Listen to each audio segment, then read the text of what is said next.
মদ আর লটারি জুয়ার নেশায় ডুবেছে সব। উত্তরবঙ্গে বেকার ছেলে মেয়েদের পেশাগত দক্ষতা বৃদ্ধির প্রশিক্ষণ বিনামূল্যে।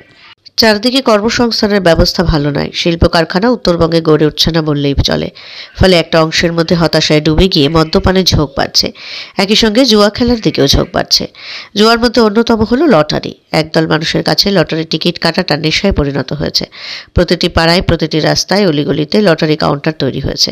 এমএ পাশ করা ছেলে মেয়ে থেকে শুরু করে অশিক্ষিত লোকজনও লটারি জুয়ায় আসক্ত হয়ে পড়ছেন। ফলে এই পরিস্থিতি কখনোই সুস্থ পরিবেশে জন্ম দিতে পারে না।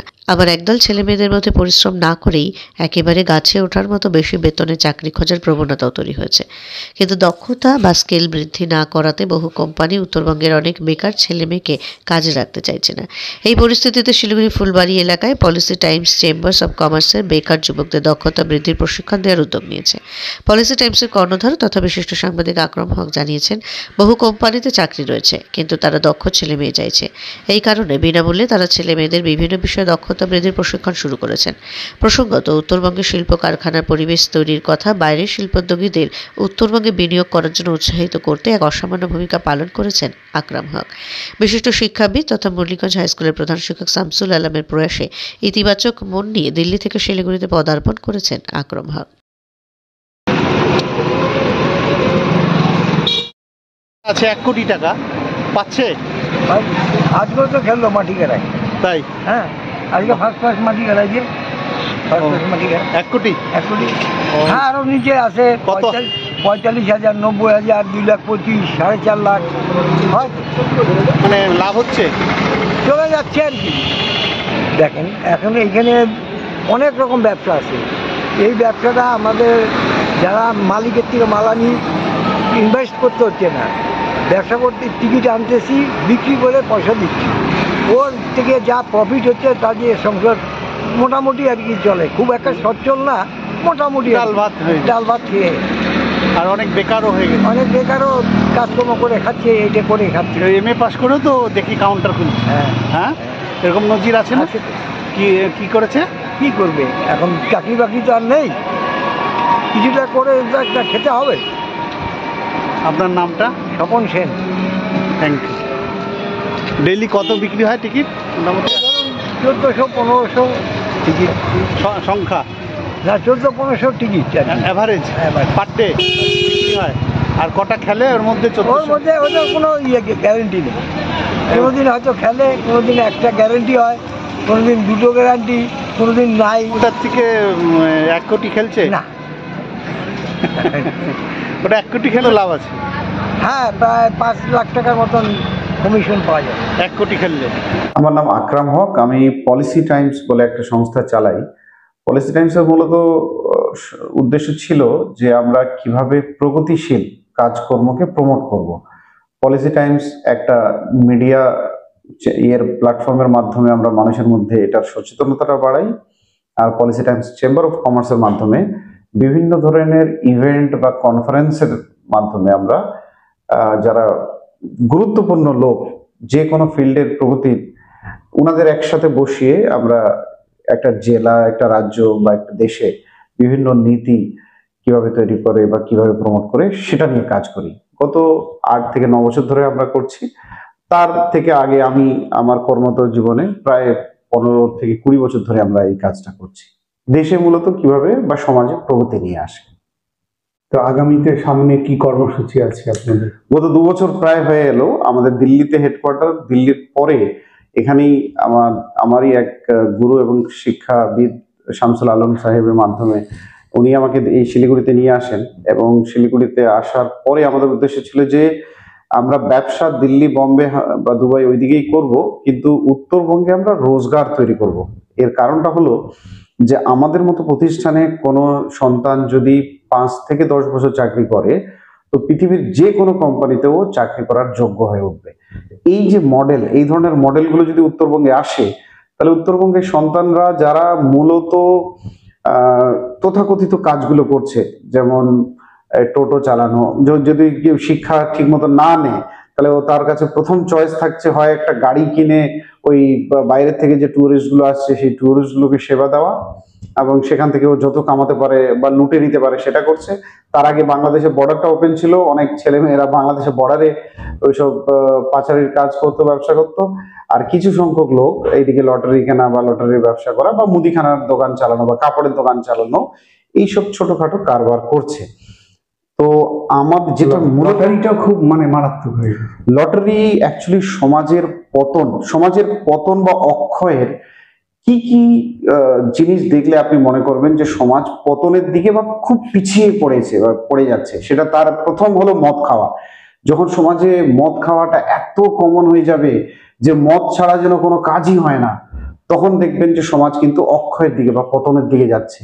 দ্বিতীয় হলো যে গ্যাম্বলিং, যেটা বলা হয়, যেমন আপনি দেখুন মহাভারতের যুদ্ধ যে শুরু হয়েছিল, সেই যুদ্ধের পরিকাঠামোটাই কি ছিল? সেটা তো সেই জুয়া খেলাইতে ছিল বা গ্যাম্বলিংটা ছিল।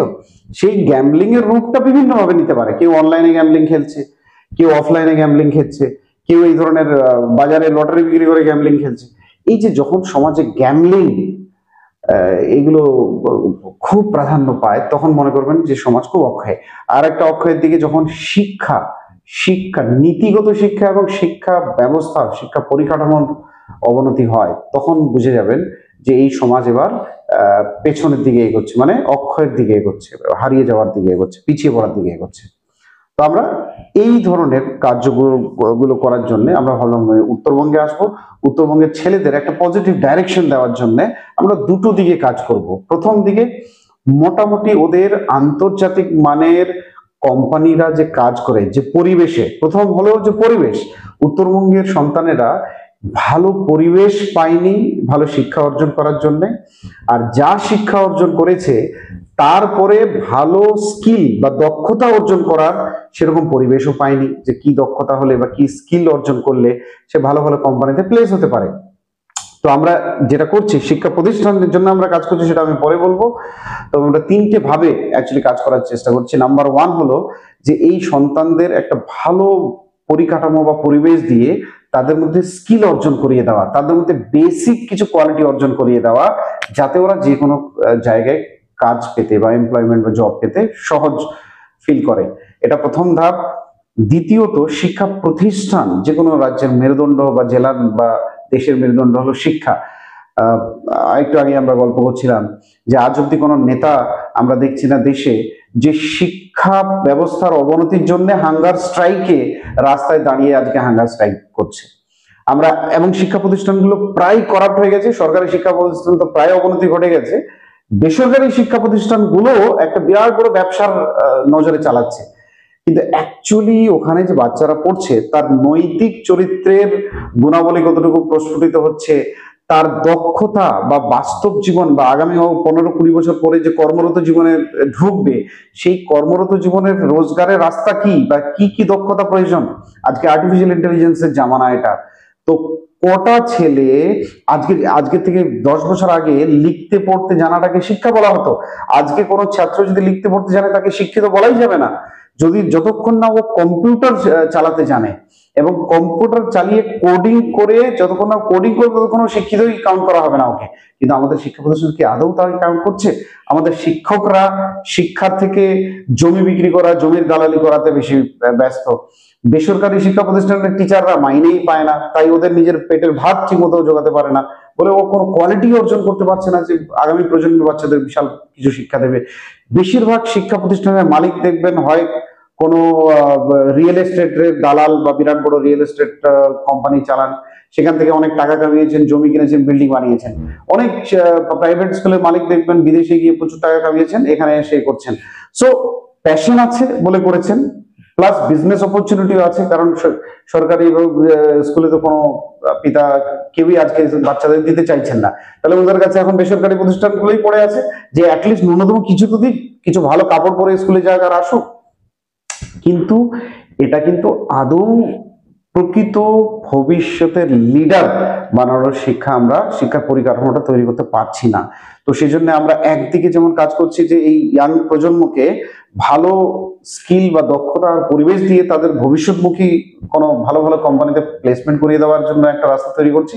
তো এখানে উত্তরবঙ্গে এই এর মাধ্যমেই, ভিডিওর মাধ্যমে আমি সমস্ত উত্তরবঙ্গের ইয়াং ছেলেদের বা যারা চাকরি খুঁজছেন তাদের এই মেসেজটা দিতে চাইছি যে আপনার যদি কোথাও চাকরি করার ইচ্ছে থাকে বা আপনি যদি ইন্টারেস্টেড হন, সেটা উত্তরবঙ্গে হতে পারে, আপনি কলকাতাতে চাকরি করতে চান বা দিল্লিতে চাকরি করতে চান, আমরা অনেক ফিল্ডে, যেমন আপনি শিক্ষা বা স্বাস্থ্যে বা ওয়েস্ট ম্যানেজমেন্ট, রিসাইক্লিং, সাস্টেনেবিলিটিতে বা অটোমোবাইল সেক্টরে যদি আপনি কাজ করতে চান, তাহলে আপনার সিভিটা আমাদের নিচে নাম্বারটা আমি দেওয়ার জন্য রিকোয়েস্ট করবো, এই নাম্বারটা দেওয়া আছে, আপনি এই নাম্বারে আমাদের সাথে যোগাযোগ করুন, আপনার সিভিটা আমাদের পাঠান এবং আমরা আপনাকে প্রথমত আপনাকে তো টেস্ট করব। যদি টেস্ট করে দেখি যে না আপনি এখনো রেডি নন, তাহলে আমরা আপনাদের ট্রেনিং দেবো। আপনারা আমাদের এই অফিসে বসে ট্রেনিং নিতে পারেন, বাড়ি থেকে ট্রেনিং নিতে পারেন, আপনার সুবিধে যেভাবে আপনি করেন প্রপার ট্রেনিং নিন।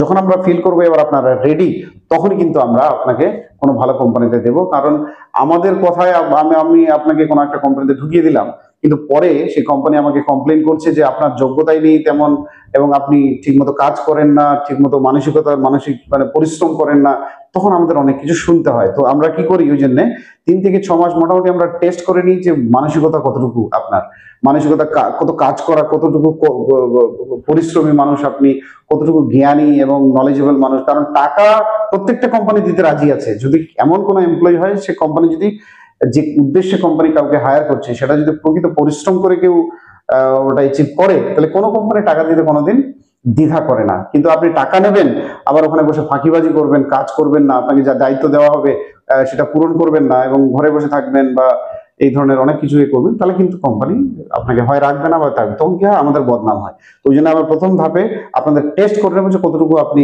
যোগ্য। তারপরে যদি যোগ্য না থাকেন, তাহলে আমরা ট্রেনিং দিয়ে আপনাকে রেডি করাবো এবং কোনো কিছু আমরা আপনার থেকে কোনো পয়সা নেবো না। এবং আমরা উদ্দেশ্যটা আপনাদের যাতে ভালো জায়গায় আপনারা চাকরি করুন সেটা। আর কোনো এক্ষেত্রে একটা প্রশ্ন আছে যে কোনো অনেক সময় অনেক কোম্পানি থাকে যে প্রতারণা করে, কাজে নিয়ে বলে পয়সা দিল না, বেতন দিল না, সেই জায়গাটাও এখানে হবে না। সো আপনাকে জাস্ট পলিসি টাইমস এর নাম নিতে হবে। বিশেষ করে আমরা যখন আপনাকে কোনো কোম্পানির এতে পাঠাবো, তো পলিসি টাইমস এর একটা খুব ভালো নাম মার্কেটে আছে। আপনার পলিসি টাইমস এর নাম নিয়ে যে কোম্পানিতেই আপনি জয়েন করবেন, ও কোম্পানি প্রথমত পলিসি টাইমস কে জিজ্ঞাসা করা ছাড়া তাড়িয়ে দেবে না, আর কোনোদিন মাইনে আটকাবে না। কারণ পলিসি টাইমস এর নেটওয়ার্কে ওই কোম্পানি আছে যারা পলিসি টাইমস এর থেকে অনেক গুণ ভালো এবং অনেক অনেক গুণ ভালো। সুতরাং ওই ধরনের কোনো প্রশ্ন বা ওই ধরনের কোনো সমস্যা আসবে না। এই ধরনের সমস্যা পিছিয়ে পড়া জায়গায়, এইসব উত্তরবঙ্গের মতো জায়গাতেই এগুলো সম্ভব। ভালো জায়গায় অনেক বেটার কোম্পানি আছে। তবে হ্যাঁ, দিল্লি, বম্বে এগুলোতেও অনেক ফ্রড কোম্পানি আছে। এদিক থেকে লোকগুলো গিয়ে ওখানে সব ফ্রডবাজি করে, যে লেবার সাপ্লাই করে বা এসব করে। এটার কারণ হলো যে মানুষ যখন নৈতিকতাভাবে অনেক দুর্বল হয়ে গেছে, তো সে ডাক্তারি হয়েও চুরি করবে, সে টিচার হয়েও চুরি করছে, সে উকিল হয়েও চুরি করছে, সে ব্যবসায়ী হয়ে চুরি করছে, সে নেতা হয়েও চুরি করবে। ওই জন্য সবার আগে ভালো মানুষ তৈরি করার কাজটাই আমরা মূলত মেইন কাজ মনে করি। পয়সা তার পরে কামানো যেতে পারে, পয়সা কামানোটাকে ভালো মানুষ প্রথমে, তারপরে ভালো পয়সা। কিন্তু যদি উল্টো হয় যে ভালো পয়সা আগে তারপরে আপনি ভালো মানুষ খুঁজতে চাইবেন, তাহলে কিন্তু সমাজ বরবাদ হয়ে যাচ্ছে। এই জন্যই সমাজ বরবাদ হয়ে যাচ্ছে। এখন প্রচুর অর্থ, কিন্তু ভালো মানুষ নেই। স্কিল কি বিভিন্ন ক্ষেত্রে আপনারা তৈরি করবেন? সো মূলত আমরা স্কিলটা যেটা দেওয়ার চেষ্টা করব, মূলত একটা এমপ্লয়ি জব পেতে গেলে যে স্কিলগুলো প্রয়োজন পড়ে, যেমন ভালো লেখার ক্ষমতা, ভালো বলার ক্ষমতা মানে কমিউনিকেশন স্কিল, রাইটিং স্কিল, মোটামুটি কম্পিউটার লিটারেসি, আর subject matter expertise. Subject matter মতলব যদি কেউ বাংলায় হয়, তাহলে বাংলা শিক্ষা ব্যবস্থা সম্পর্কে যেন তার একটা মোটামুটি স্বচ্ছ ধারণা থাকে এবং কিছু করতে পারে। স্বাস্থ্যে যদি কোনো হসপিটালে চাকরি করার ব্যাপার হয় বা ওষুধের কোম্পানিতে চাকরি করার ব্যাপার হয়, সেই সেক্টরটার ব্যাপারে যেন একটা ডিপ নলেজ থাকে। তারপরে কেউ যদি আপনার ওয়েস্ট ম্যানেজমেন্ট, সার্কুলারিটি, সাস্টেনেবিলিটি এই ফিল্ডে কেউ যদি জয়েন করতে চায়, বিপুল পরিমাণে মানে জব অপরচুনিটি আছে। চাকরির জন্য যেমন আছে, ব্যবসার ক্ষেত্রেও তেমনি অগাধ অপরচুনিটি আছে। আর অটোমোবাইল সেক্টরে তো আরো আছে, ইলেকট্রিক ভেহিকেলে নয়। কিন্তু যেটা মূল কথা, আমি বারবার ব্যাংকিং সেক্টরে প্রচুর অপরচুনিটি আছে। যদিও ব্যাংকিং সেক্টর থেকে অনেক জব চলে যাচ্ছে, তার কারণ এখন মানুষ কম্পিউটার বা অটোমেশনের উপরে বেশি বিশ্বাস করে, মানুষ আর মানুষের উপরে বিশ্বাসটা হারিয়ে ফেলছে। কারণ এক্ষুনি আমি সকালবেলা কথা বলছিলাম একজন স্কুল অ্যাসোসিয়েশনের উত্তরবঙ্গের একজন স্বনামধন্য মানে চেয়ারম্যান, উনি বলছিলেন যে দেখো আমাকে এমন কিছু শেখান যে আমাকে মানুষের উপরে যেতে ভরসা না করতে হয় এবং মানুষের যেতে প্রয়োজন, কত কাজ আমি অটোমেশন করাবো, মানে অটোমেট করবে, মানে মেশিন করবে, কম্পিউটার করবে, এআই করবে, আমাকে ওই ধরনের কিছু ভালো আপনি গাইডেন্স দিন, ডাইরেকশন দিন। কারণ কি, মানুষ মানেই কিছুটা ধোকা দেওয়ার চেষ্টা করে বা ফাঁকিবাজি করবে, মানে কোম্পানির লাভ হলো না ক্ষতি হলো মানুষের কোনো যায় আসে না, ওর খালি নিজের লাভটা চাই। সেই জন্য কালকে আমি ভার্মি কম্পোস্ট বিজনেসের ব্যাপারে একটা পড়ছিলাম, যে দেখলাম সেমি এডুকেটেড মানুষ যারা, তার মানে মোটামুটি ওই গ্রাজুয়েশন অব্দি শিক্ষা নিয়েছে, এই মানুষরা ওদের যদি নীতিগতভাবে মজবুত না হয় ওরা ভীষণ ডেঞ্জারাস। তার থেকে দেখলাম কেঁচো, ভার্মি কম্পোস্ট ব্যবসাটা এত ভালো যে কেঁচো 24 ঘন্টা গোবরের মধ্যে ঢুকে আপনাকে গোবরটাকে সারে কনভার্ট করছে। তার মানে এমন একটা প্রাণী যে যাকে আপনি আপনার কাজে লাগিয়ে দিয়েছেন, মানে ভার্মি কম্পোস্টের বিজনেস করবেন, ও আপনার এমপ্লয়ি, একটা কেঁচো আপনার কিন্তু এমপ্লয়ি। সেই কেঁচোটা 24 ঘন্টা সার্ভিস দেয় এবং ও কোনোদিন আপনাকে জিজ্ঞেস করবে না যে আমাকে মাইনে কত দিয়েছেন, আমাকে কত টাকা কি দিলেন, কি কি সুবিধে দিয়েছেন, কিচ্ছু বলবে না। একটা কেঁচোর এমন গুণাবলী, একটা গরুর এত গুণাবলী যে সারা জীবন আপনাকে সার্ভিস দিয়ে যাবে, কোনোদিন প্রশ্ন করবে না যে মালিককে যে আপনি আমাকে কি দিয়েছেন। কিন্তু ওখানে কোনোদিন দুধ দিতে দ্বিধা করবে না, গোবর দিতে দ্বিধা করবে না, এবং ওর সমস্ত জীবনকে ও উৎসর্গ করে দিয়ে কিন্তু মানুষকে সবকিছু দিয়ে দেবে। তো দেখা গেল অ্যাকচুয়ালি মানুষের থেকে অন্য যে প্রাণী, তার মানুষের উন্নতির জন্য তার অবদানটা অনেক থেকে যাচ্ছে। তো আমি ওই জন্য অনেক ভালো ভালো জ্ঞানী মানুষ আমাকে বক্তৃতায় সাজেশন দিচ্ছিলেন যে আপনি এগ্রিকালচার বা ভার্মি কম্পোস্টের মতো বিজনেসের প্রমোটটা করুন, মানুষ বেশি বেশি করে সেটা করুক, এবং তাতে ওরা ভালো ভালো সোলজার পাবে, এবং কেঁচোর মতো একটা সোলজার মানুষকে অনেক বেশি উপকার দেবে। মৌমাছির এক মতো একটা যে একটা সে এত সুন্দর মধু দেবে যে মানুষ কোটি কোটি টাকা কামাচ্ছে। আজকে বাংলার সব থেকে ধনী যে মানুষ, সেই মৌমাছির ব্যবসা করে মধু তৈরি করে সব থেকে বড় ব্যবসা চালায় এগ্রিকালচারে। তো আপনি ভাবুন যে এরা আমাদের মানুষের থেকে অনেক বেশি চলছে। তো মানুষ যেদিন মানসিক গুণাবলী নিয়ে আসবে সেদিন আমরা বিশাল কিছু তৈরি করতে পারি। আজকে চায়না আমাদের কাছে প্র্যাকটিক্যাল এক্সাম্পল, যে চায়না প্রত্যেকটা মানুষকে প্রকৃত মানবিক গুণাবলী দিয়ে, চরিত্র দিয়ে তৈরি করে বলে আজকে ওদের প্রত্যেকটা মানুষ একটা রিসোর্স, একটা অ্যাসেট ওই দেশটার জন্য। আর আমাদের দেশে আমরা মানুষগুলোকে ভাগ করি যে এই মানুষ তোর পরিচিতি আলাদা, ওই মানুষের পরিচিতি আলাদা, এবং কি করে মানুষের উপরে দাঁড়িয়ে মানুষের নামে ব্যবসা করে আমরা অ্যাকচুয়ালি রাজনীতি চালাই, ব্যবসা চালাই, আর কত কি না চালাই। তো এর ফলে কিন্তু আমাদের অ্যাকচুয়ালি মানুষ পৃথিবীর সব থেকে উৎকৃষ্ট সম্পদ বলা হয়। তাহলে মানুষ যদি উৎকৃষ্ট সম্পদ হয়, ওটা তো দেওয়া আছে, কিন্তু সেটাকে নার্চার করতে হয়। আর তাই নার্চার করার প্রথম মেরুদণ্ড হলো শিক্ষা প্রতিষ্ঠান।